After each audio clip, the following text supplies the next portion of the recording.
14 বছর পর হাওড়ার বাঁকড়ার 3 নম্বর পঞ্চায়েত এলাকার বাসিন্দারা পাচ্ছে নতুন রাস্তা।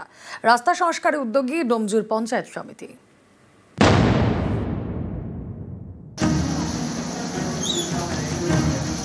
রাস্তা যেন মরণ ফাঁদ, বৃষ্টি হলেই জলমগ্ন, দুর্ঘটনা যেন নিত্যদিনের সঙ্গী। একটা দুটো নয়, 14 বছর ধরে এই রাস্তায় নাভিশ্বাস। তবে এই ছবিরই এবার বদল।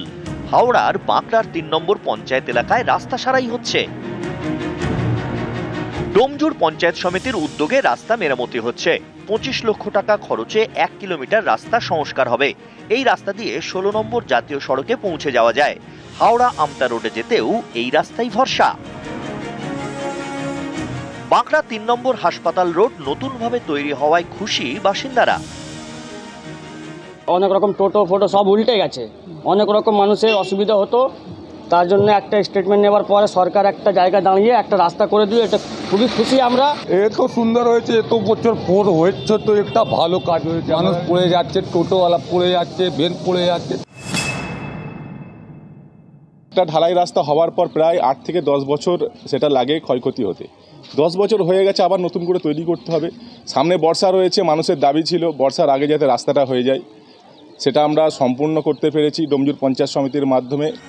স্কুল কলেজ থেকে হাসপাতাল অথবা কর্মক্ষেত্র, গন্তব্যে বেরিয়ে রাস্তায় দেরি, কারণ রাস্তাটাই তো খারাপ। সেই সব দিন ভুলতে চলেছে হাওড়ার বাঁকড়ার 3 নম্বর পঞ্চায়েত এলাকা। রাস্তা মেরামতিতে পথ চলা হচ্ছে সহজ। শুধু বাঁকড়া 3 নয়, বাঁকড়া 1-2 সাধারণ মানুষের প্রয়োজনীয় রাস্তা 14 বছর পর তৈরি হলো। আর এতদিন প্রত্যেক দিন তাদেরকে দেখতে হতো দুর্ঘটনা, দুর্দশার ছবি। তা মুক্ত হলো পঞ্চায়েত সমিতির উদ্যোগেই।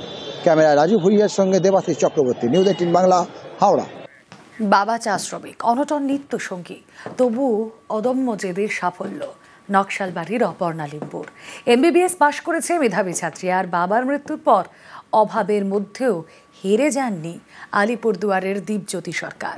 নিটে উত্তীর্ণ হয়ে ডাক্তারি পড়ার ছাড়পত্রও পেয়ে গিয়েছেন তিনি।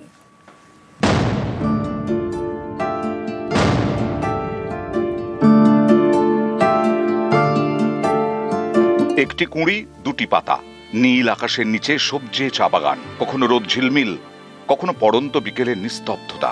রূপকথার গল্প এখানে বাস্তবই বটে। চায়ের বাগান থেকে আকাশ ছোঁয়া সাফল্য, শ্রমিক মহল্লা পেয়েছে তাদের ডাক্তার মেয়েকে। চা শ্রমিকের মেয়ের ঝুলিতে MBBS ডিগ্রি।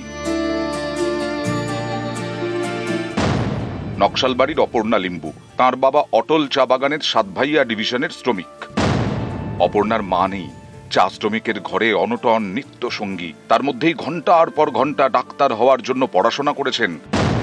ডাক্তারি প্রবেশিকায় ব্যর্থ হলেও হাল ছাড়েননি। 2019-এ মুর্শিদাবাদ মেডিকেলে পড়ার সুযোগ পান।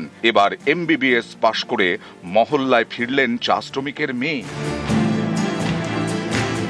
गांव से अभी विलेज टी गार्डन एरिया से मैं सबसे पहले मतलब मैं डॉक्टर बनी हूँ। सबसे खुशी तो है बहुत ज़्यादा। एज अ सर्जन बनना चाहती हूँ मैं। डॉक्टर बनने का यही था मेरा कि मैं आगे गांव वालों की हेल्प कर सकूँ। फाइनेंशियली थोड़ा बहुत टफ हुआ, लेकिन पापा को मैंने जब भी बोला कि मुझे इस चीज़ के लिए पैसे चाहिए या फिर फीस देना ये करना, उन्होंने कभी मना नहीं किया। उन्होंने कैसे भी करके उन्होंने हमेशा मुझे प्रोवाइड किया है। মেয়েটাকে পড়ানো, বাগানে কাজ করে অনেক টাফ। এখন আমার মেয়েটা ডক্টর হয়েছে, আমাকে খুব খুশি লাগছে।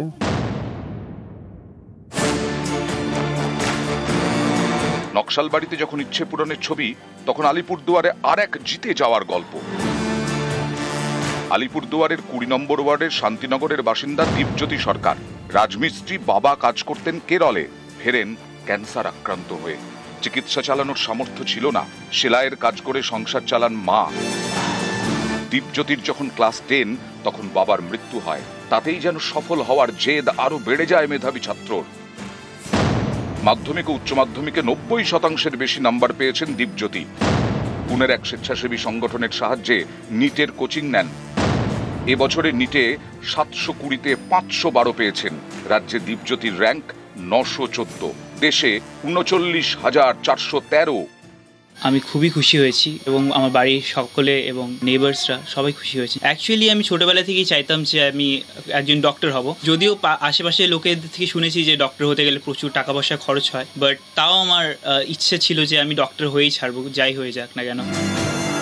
নকশালবাড়ির অপর্ণা আর আলিপুরদুয়ারের দীপজ্যোতি, দুজনেরই লড়াই আর জেদের কাছে হেরে গেছে অভাব, শেষ কথা বলেছে সাফল্য।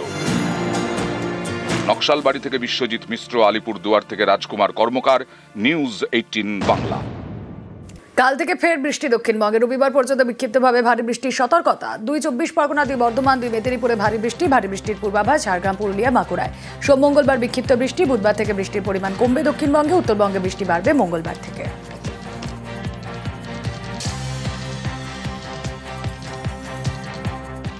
একটা নিম্নচাপ অক্ষরেখাও রয়েছে দক্ষিণবঙ্গের ওপর দিয়ে।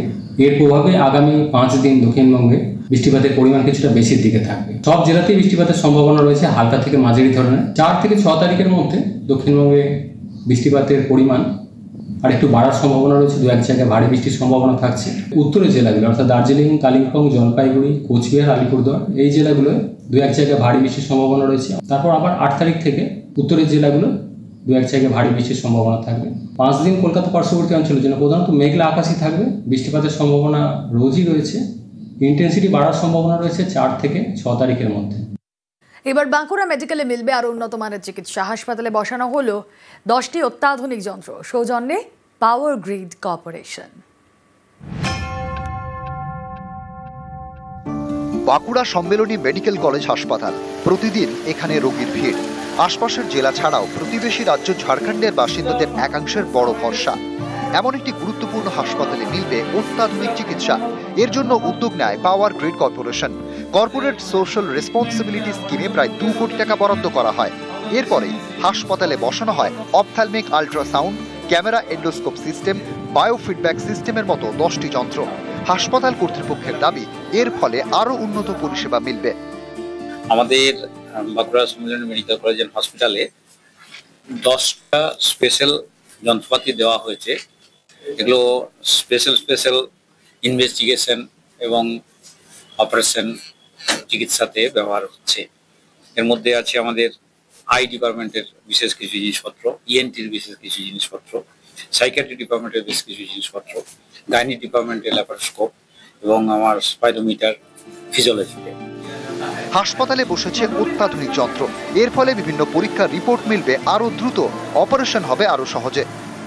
এই সরকার যে দিয়েছে, অনেক গরিব মানুষ এতে উপকৃত হচ্ছেন এবং তাড়াতাড়ি তারা পরিষেবা পাচ্ছে এবং তারা মানে ছুটি হয়ে ঘরেও যেতে পারছে। ভালো হয়ে যাচ্ছে প্রায় প্রচুর লোক। রোগ নির্ণয়ের ক্ষেত্রে বা আরও যে আমরা পরিষেবার আরও সহজ হয়, তার জন্য অনেক উপকৃত হব আমরা। এতে যদি কেন্দ্রীয় সরকার আরও কিছু উন্নতি করে, আমাদের বাঁকুড়া মেডিকেল কলেজের প্রভূত উন্নতি হবে এবং সাধারণ মানুষ, আমাদের মতন মানুষ অনেক আমরা সুবিধা পাবো। বাঁকুড়া থেকে প্রিয়ব্রত গোস্বামী, নিউজ 18 বাংলা।